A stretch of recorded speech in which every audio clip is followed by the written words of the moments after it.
Hey everyone, Kobatanor here.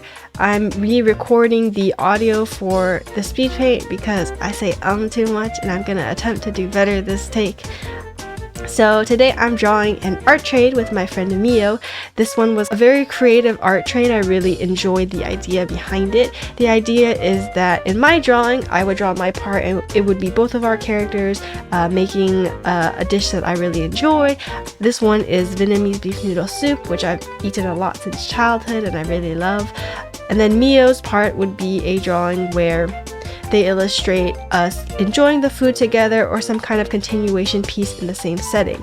I really enjoyed the storytelling aspects behind that concept, and so I thought it would be really fun to do, and it was really fun. The other thing I kind of wanted to talk about was the beef noodle soup in this drawing. I don't really know how to pronounce the real name. I think it's like Bung Bo Hue. I probably butchered that, but that's okay. And essentially it's a beef noodle soup. You can see that my character here is preparing all of the vegetables. You can see the bean sprouts, the mint, the limes, the green onions, the basil, and the cilantro. All of those, it sounds like a lot of vegetables, but I feel like all of them add something really unique to the dish, and this is one of my favorite things to eat from childhood. And then you can see Mio, who is over boiling the soup and it's overflowing, which I thought was a funny little touch to add. And then the other part of this drawing that I really enjoyed was drawing the packages for all of the ingredients that kind of go in. So you can see that I drew in like the spice mixture, I drew in fish sauce, salt, rock sugar, everything like that. I kind of looked up the package and kind of referenced it to kind of add it into the drawing, and I realized that I really do love like kind of copying the little package designs. I think they're not too hard to make look right in the setting of a drawing, but they're also really fun to copy. So I'm thinking about doing a supermarket drawing later where I kind of draw like rows and rows of packaged goods. I've seen lots of artists do this, especially on like Twitter or Pinterest or DeviantArt, and I've always wanted to draw a drawing like that for myself because I never have. The great thing about this drawing is that I haven't done an indoor background in a pretty long time, so this was really good practice.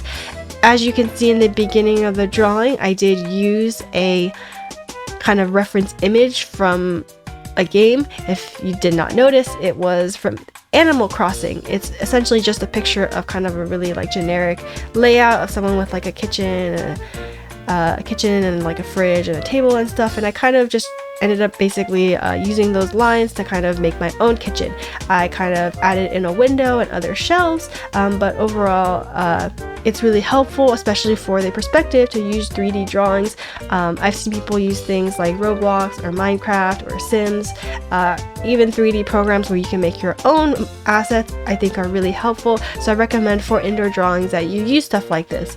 I don't believe that there's any copyright problems with things like this, especially if you change enough things. So that's my one tip for these kind of indoor backgrounds. Additionally, I think it was pretty interesting trying to figure out how to draw bodies in, I guess, perspective. Luckily, I have been working on trying to capture my character's pelvis and torso into boxes. So if you can draw a box in a room, I can draw the character in the room, and it worked out pretty well. Overall, I did not struggle a ton with this drawing, so I'm really happy with how it turned out, and the Speedpaint is very, I guess, concise and easy to watch because there wasn't a whole lot of struggling that I needed to cut out. The other interesting thing about this drawing is kind of watching the process on how I did the colors. I think colors, especially with indoor backgrounds, is something that I struggle a lot with, particularly because there are a lot of really like similar ground toned colors in indoor backgrounds, and trying to keep all of the shadow colors consistent with those was pretty difficult, but I kind of realized a really interesting strategy in that I'm better at choosing all of the colors as if they're all in shadow and then adding the light in at the end. I've heard of a lot of artists kind of doing that, where they just cover the entire drawing in shadow and then erase away the parts where they want light, because I think it's typically easier to pick light colors and make them cohesive with each other. So that is my one tip for this drawing. Anyways, I think that's about everything I had to talk about with this video. I'm still getting over my illness. I was sick a little like 2 weeks ago, and I'm still kind of a little congested and have a cough, but I hope that's not too noticeable in this video. Other than that, I did make onion rings like a week ago, and they turned out okay. The recipe I was using required that I use sparkling water, and the only sparkling water I had was mango flavored, so the onion rings had a very distinct mango flavor, which I can say that Mama Bar did not enjoy.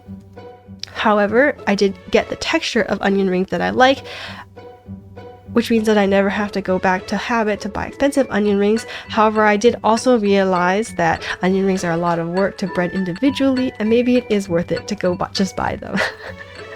Anyways, I will keep you guys updated with my cooking adventures and everything that I've been up to. Hopefully people are interested in that, and if not, well, I don't know what to tell you. And I hope you guys enjoy the video.